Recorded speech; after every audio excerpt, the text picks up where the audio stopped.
الو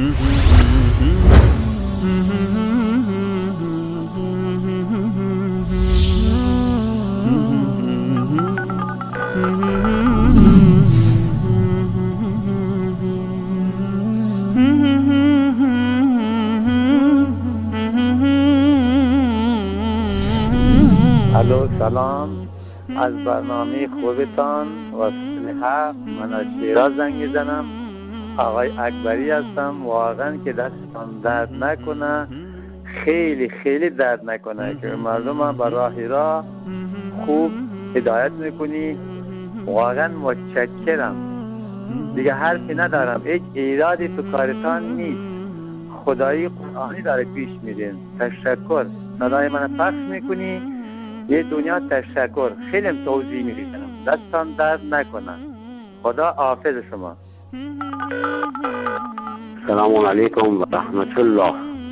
خدمت تمام وسایل جهان، شوکه وسال عزیز، خصوصا آقای انصاری بزرگوار، میخواستم خدمتتون عرض کنم من یک شیعه از ایران هستم، با عنوانی که یک شیعه که با 40 سال نزدیک به 50 سال با شیعه زندگی کردم، با شیعه ازدواج کردم، تو مراسم فاتحه رفتم، روسی، جشن، تولد، فقط کفر و قد پرستی.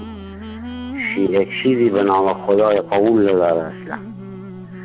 شیعه اصلا تمام یا علی یا حسین یا امام زمان یا امام رضا. شما دقت کنید، هیچ اصلا خداوند اینا قبول ندارن. کلمه یا فقط مختص خداونده، یا که ما باید بگیم خداوند. از برنامه قشنگتون لذت میبرم. 90% تا 95% از وقتم پای برنامه شما میذارم. منم دین ندارم حقیقا، ولی به وسیله برنامه شما دارم هدایت میشم. خدا سرشاده، خدا گواهه. عاشق برنامه‌تون هستم، خصوصا عاشق آقای انصاری عزیز. انشاءالله که خدا و رسولش آقای انصاری رو در پناه خودشون حفظ کنن. دوستتون دارم.